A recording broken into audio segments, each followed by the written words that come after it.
So, when I was younger, I used to scroll down my Instagram feed and it'd be full of the most attractive people you ever seen. And like, it really got me. Like, as a teenager, it was like poison into my brain because I started to think to myself, these people just don't look like me. And they were always in designer clothes, flexing models, wilding out. And it felt so unobtainable. Like, obviously, when you get older, you realize that they all had rich parents, but I remember that anytime I seen a reel of like a good looking guy, like some rich fucker, I would just hide it and block them because I didn't need my self image being questioned more than it was already in question to me. Like, I would say probably from 18 to maybe 25, I was super affected by these kind of things to the point that I was convincing myself, like, yo, you need surgery, or I need to change how I look to fit this more uniform, model esque appearance. And I got in super good shape. I dropped myself down to 145 pounds, only eating chicken, eggs, and broccoli for 8 weeks straight. And it was miserable, but I finally fit how I was quote unquote supposed to look, and I was proud of myself.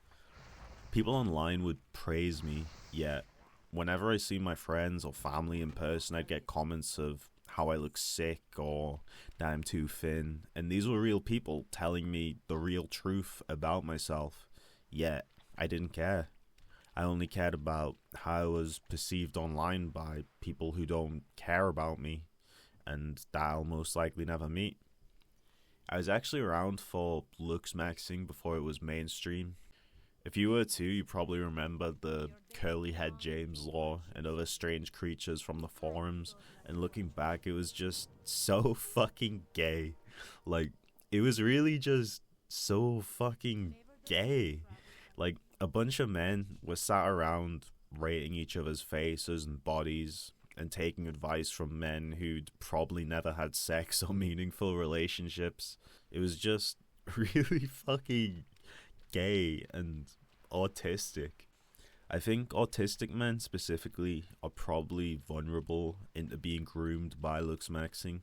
At least I think that's why I was. Like, I was socially awkward. I went through a nearly year long period of getting no interest from women, and it was starting to get at me and almost radicalize me into seeking a new solution to continue talking to women.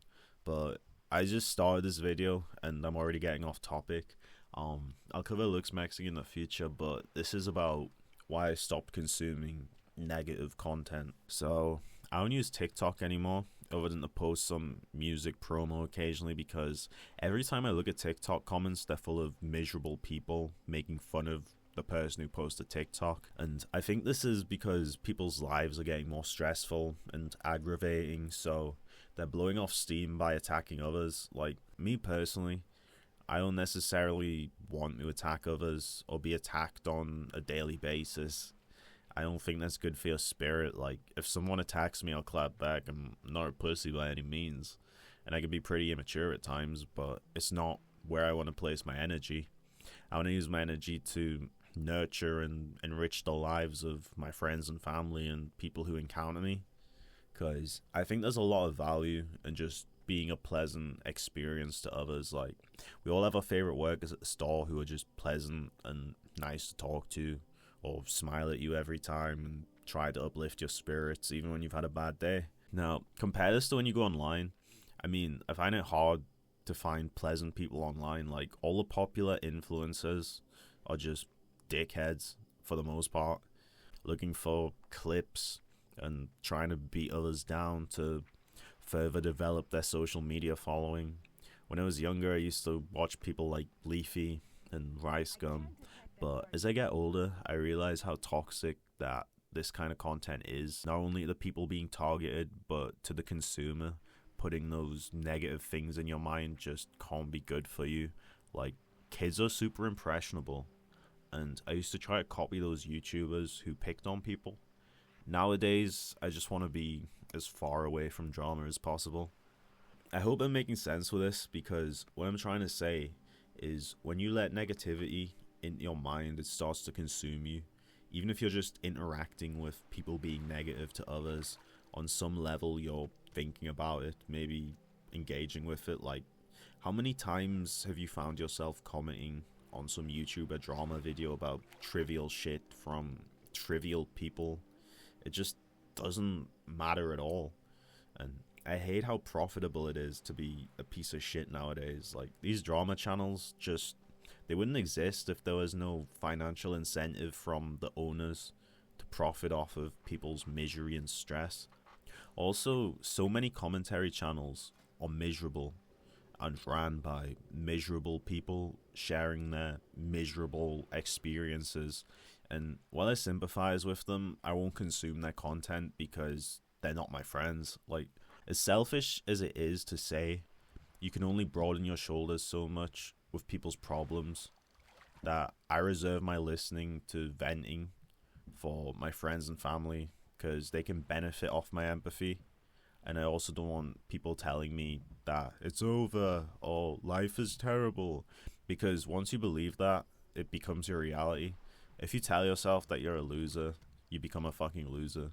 And if you tell yourself that you can't do things, then you don't do them. Like, I don't let people talk me out of things, and I don't surround myself with miserable people because I understand how fragile mental health is and what steps that I need to take to protect myself.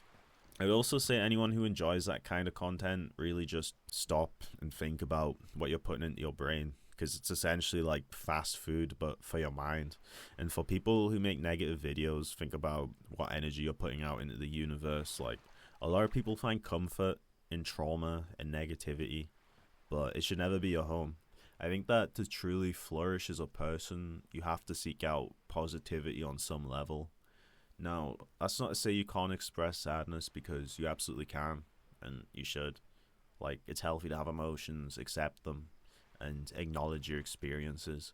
But once you start wallowing and struggling to move on, that's when you have these problems. Like, I've had times where I've been sad for long periods of time.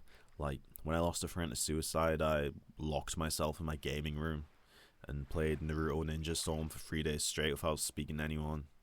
And when I came out, I was still sad, but I'd healed to an extent where I was ready to embrace and communicate with others again. So, whatever your mechanism is, it's probably fine. Unless it's like heroin or something. But short term, if you need to eat a fuck ton of food or isolate yourself, then do it. Just let yourself know that eventually it has to end. And don't wallow too long beyond what you know is reasonable, because you have people to embrace and things to achieve. But I hope this video was helpful to someone. And if you made it this far, tell me what kind of negative content you consumed a lot in the past and what you did to stop it. Also, like and subscribe because it'll help me a lot. But that's all for now. Bye.